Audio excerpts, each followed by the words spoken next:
ओम शांति। आज प्यारे मीठे बाबा की अव्यक्त मुरली मंथन है। डेट है 20 नवंबर 2022। तो आज जो बाबा ने टाइटल दिया है वो है आज्ञाकारी ही सर्व शक्तियों के अधिकारी बनते हैं। तो आज्ञाकारी बच्चे ही सर्व शक्तियों के अधिकारी। तो बाबा ने आज इस पर इतनी सुंदर इतनी बिचौड़ मुरली चलाई है कि सभी आत्माएं आज्ञाकारी सर्व शक्तियों के अधिकारी तो बन ही जाएंगे। तो आज सर्व शक्तियों के द्वारा कि दाता बाप दादा अपने शक्ति सेना को देख रहे हैं। सर्व शक्तिमान बाबा ने सभी ब्राह्मण आत्माओं को समान सर्व शक्तियों का वर्षा दिया है।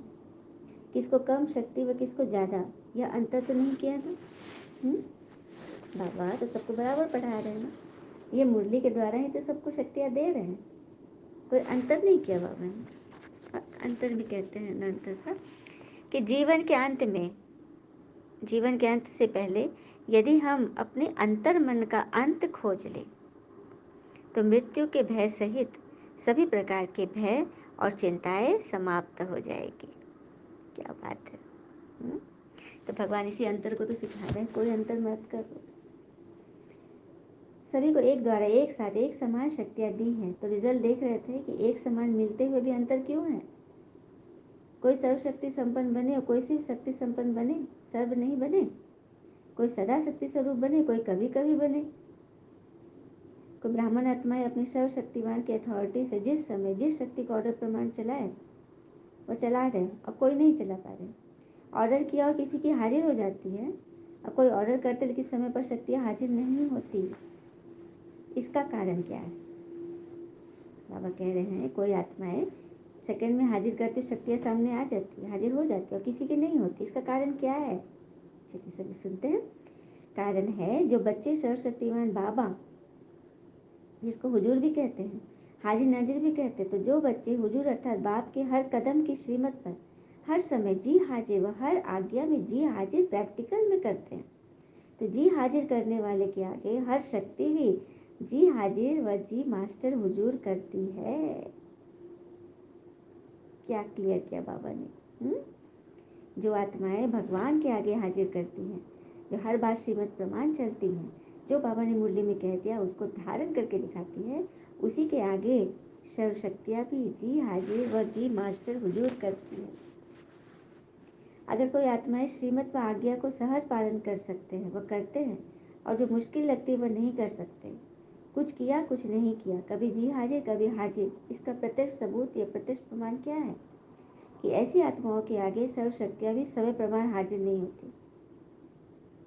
जो कभी करते कभी नहीं करते, कभी हाजिर रहते कभी नहीं रहते। हाँ, कभी मुश्किल लगती कभी मोहब्बत से करते। तो कभी कभी के बीच में जो फंसे हैं तो फिर शक्तियाँ भी तो कभी कभी हाजिर होगी ना, हर हमेशा नहीं हाजिर होगी। जैसे कोई परिस्थिति प्रमाण समाने की शक्ति चाहिए तो संकल्प करेंगे कि हम अवश्य समाने की शक्ति द्वारा इस परिस्थिति को पार करेंगे, विजयी बनेंगे। लेकिन होता क्या है, देखो परिस्थिति प्रमाण समाने की शक्ति यूज़ करना तो बाबा ने सिखा दिया।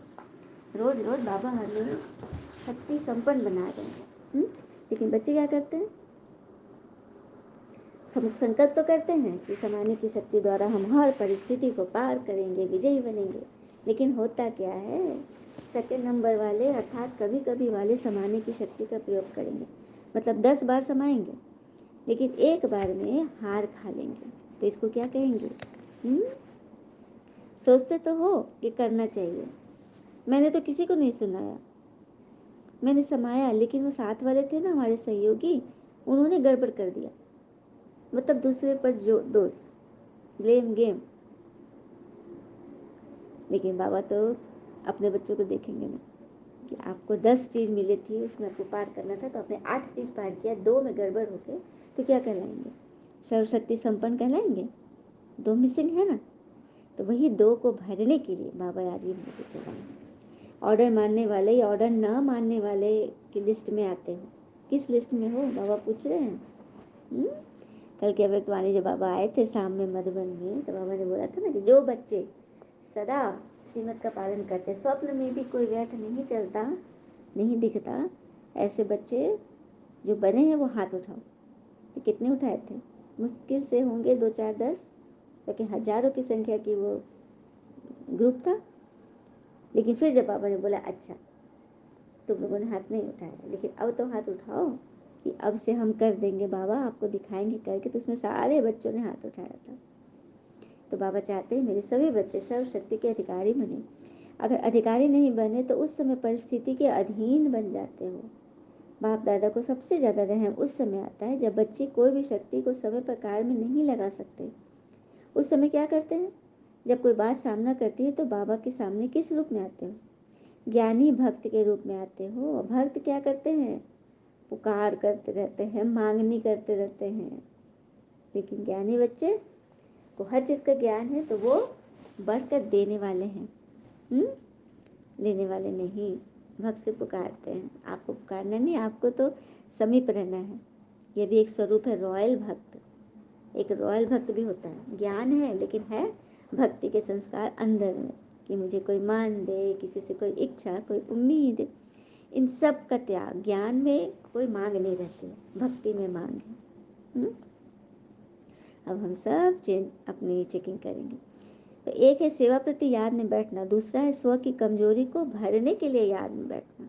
दोनों में अंतर है। योग हम करते हैं तो एक है कि याद में बैठे, बाबा से कोई डिमांड नहीं, किसी की कोई शिकायत उल्हाना, कोई बाबा के सामने नहीं रखना। तो एक है ऐसा।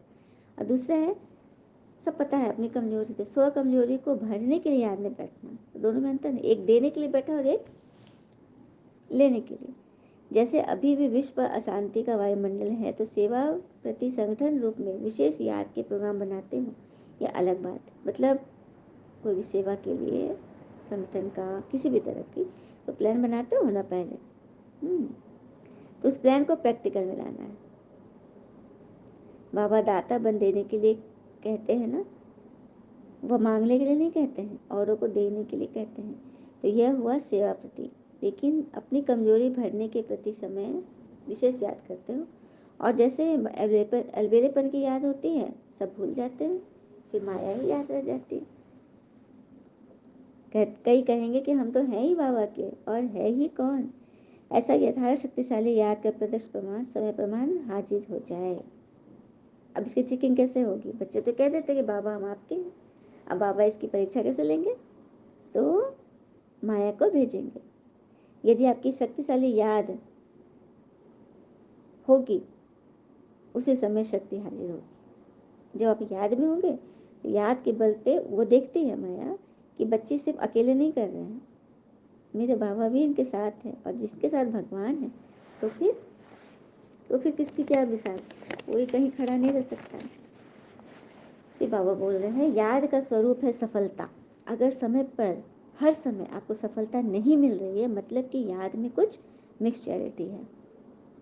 यथार्थ याद अर्थात शक्ति संपन्न याद, सदा शक्तिशाली शस्त्र हो, परिस्थितियां रूपी दुश्मन आया और शस्त्र काम में नहीं लाया तो इसको क्या कहेंगे? शक्तिशाली व ग्रहचारी।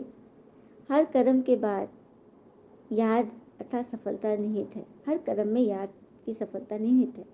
इसको कहा जाता है कर्मयोगी। कर्मयोगी करो, हर समय अपने आप को मानो कि हमसे सफल आत्मा है, शक्तिशाली आत्मा है। फिर बैठने के टाइम के योगी नहीं। बाबा कह रहे कि आप याद करने वाले योगी हो या सिर्फ बैठ करके याद करने वाले? जब बैठोगे एकांत में तभी याद आएगा, ऐसे हो? पूछ रहे बाबा।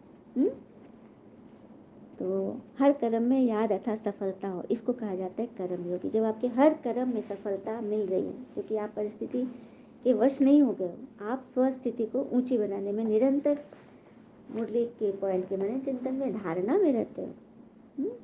इसको कहते हैं कर्म योगी। निरंतर कर्म है और निरंतर कर्म योगी हो। जैसे कर्म के बिना एक सेकंड भी नहीं रह सकते ना, चाहे सोए हुए हो फिर भी सोने का कर्म तो कर रहे हो ना। कर्म के बिना कोई एक सेकंड नहीं रह सकता। तो जैसे कर्म के बिना नहीं रह सकते हो, वैसे कर्म योग के बिना न हो।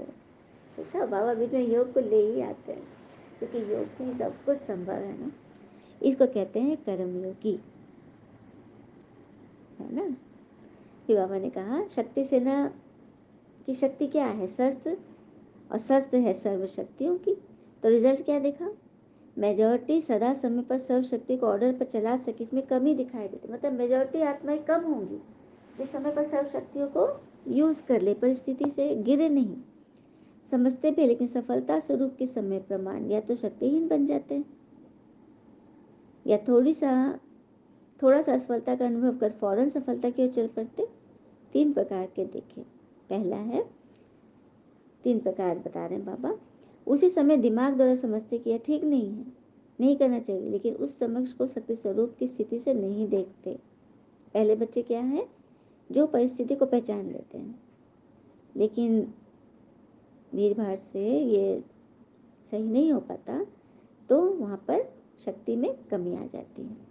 दूसरा है, जो समझते भी लेकिन समझते हुए भी समय व समस्या पूरी होने के बाद सोचते हैं। थोड़े समय सोचते, पूरा होने के बाद सोचते हैं। कोई है कि बिगड़ गया, बात बिगड़ गई, उसके बाद समझ गया, उसके बाद समझे। तीसरे हैं, महसूस ही नहीं करते कि मैं रॉन्ग हूँ। तीसरे बच्चे क्या है, रॉयल भक्त। ज्ञानी आत्मा को अपनी गलती दिखेगी और दूसरे की सुधारने में खुद को बनाएंगे, लेकिन रॉयल भक्त क्या करेंगे, अपनी गलती कुछ नहीं दिखेगी, हमेशा सामने वाले की महसूसता करेंगे, खुद की नहीं।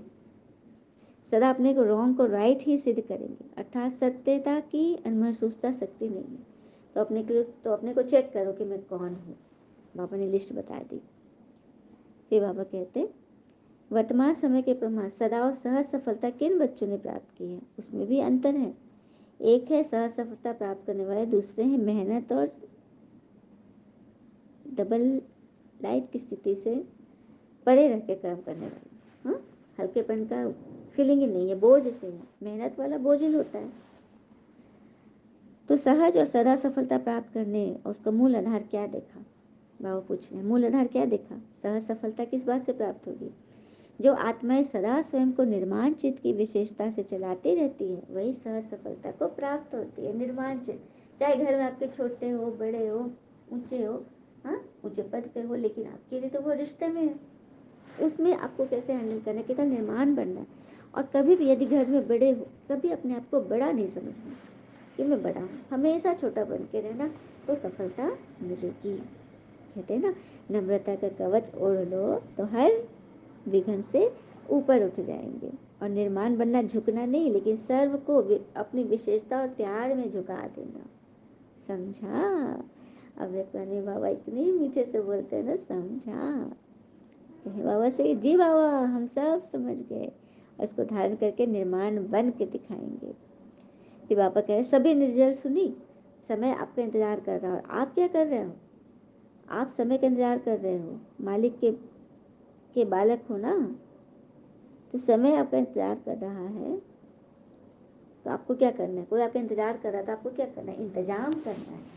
आपको इंतजार नहीं करना है हाँ कि समय ड्रामा करा देगा, नहीं, वो सब नूंद हो जाएगा। समय को देख रहे हो ना कि बहुत फास्ट गति से चल रहा है, तो ऐसे इंतजाम सब कर रहे हो, लेकिन किस गति से, अभावक गति को ध्यान दे रहे हैं। चींटी की गति है या एरोप्लेन की गति है, पुरुषार्थ तो हो रहा, आगे बढ़ रहे हो या नहीं, यह तो चेक करो। अपनी कमी कमजोरी कैसे पता चलेगी, जब हम चेक करेंगे। चलने की सिर्फ चेक नहीं करो, उड़ने की चेक करो, गति को चेक करो। अच्छा, चारों ओर के सदा आपके सामने हाजिर हो जो रहने वाले मास्टर सर्वशक्तिवान सर्व शक्तियों को स्वयं के ऑर्डर में चलाने वाले सब शक्तियाँ जी हुजूर हाजिर कर प्रश्न पाती है। सफलता चाहिए तो जी हुजूर हमेशा हर कर्म में योग निहित हो।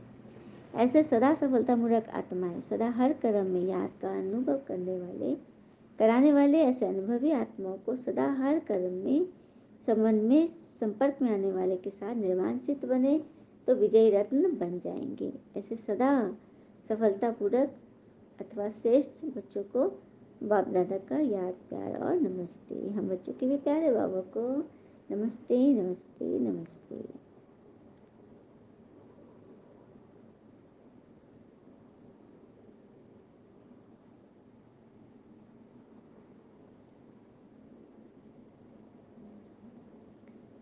फिर बाबा ने साधारण कर्म में ऊंची स्थिति की झलक दिखाना ही फॉलो फादर करना है। इसको बाबा ने क्लियर किया। चाहे कर्म कैसा भी हो, साधारण कर्म लेकिन स्थिति कैसी हो, ऊंची व श्रेष्ठ हो। कैसा भी वातावरण हो, कैसे भी संगठन हो, लेकिन जैसे हीरा अपनी चमक छिपा नहीं सकता, ऐसे पुरुषोत्तम आत्माओं की श्रेष्ठ झलक सबको अनुभव होनी चाहिए। बाबा आज फिर से हमें फरमान दे रहे हैं कि श्रेष्ठ स्थिति की चमक चेहरे से दिखाई दे, तभी तो सेवा होगी ना। साधारण में पुरुषोत्तम की झलक है तो फादर फॉलो फादर है ना, ऐसे नहीं साधारण काम कर रहे हैं, माताएं खाना बना रही है, कपड़े धुलाई कर रही है, बर्तन धो रही है, काम साधारण भी हो लेकिन स्थिति असाधारण हो, स्थिति महान हो, ऐसे हैं। यह साधारण काम करने के पश्चाताप, साधारण काम करते हो तो साधारण बन जाते, फिर पश्चाताप करने लगते हो। साधारण कर्म करते हो और साधारण कर्म है व्यर्थ सोचना, क्यों क्या करना, किसी से उम्मीद रखना, हाँ ये है साधारण कर्म, मतलब आत्मा का साधारण कर्म।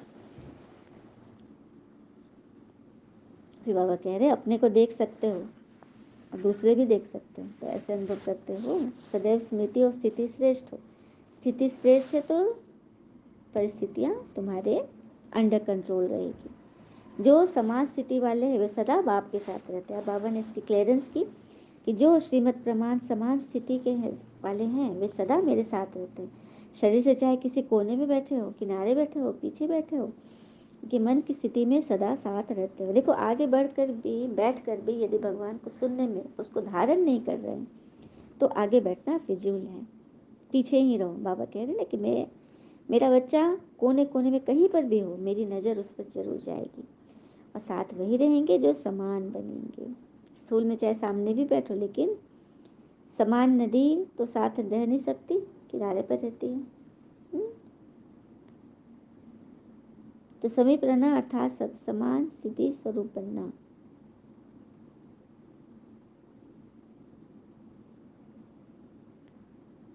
हर कदम को चेक करो, बाप समान है तो करो, नहीं तो चेंज कर दो। पहले चेक करो फिर करो, ऐसे नहीं करने के बाद चेक किया और यह ठीक नहीं था, करने के बाद नहीं, चेक करने के पहले, टेस्ट लेने के पहले ही चेक करो कि यह सही है कि गलत। ज्ञानी का लक्षण है पहले सोचे फिर करे, और अज्ञानी का लक्षण है कर ले फिर सोचे।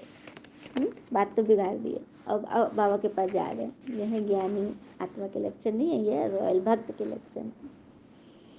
तो ज्ञानी आत्मा तो हो लेकिन कभी कभी भक्त बन जाते हो। बाबा सबको देख रहे हैं। जो योग स्टूडेंट होते हैं वो आह्वान करते हैं कि जल्दी से पेपर हो और क्लास आगे बढ़े, क्या बात है। जो कमज़ोर होते हैं वे सोचते हैं डेट आगे बढ़े। ओहो, तो आप तो होशियार हो ना, कितनी सुंदर बाबा ने पेपर दिया।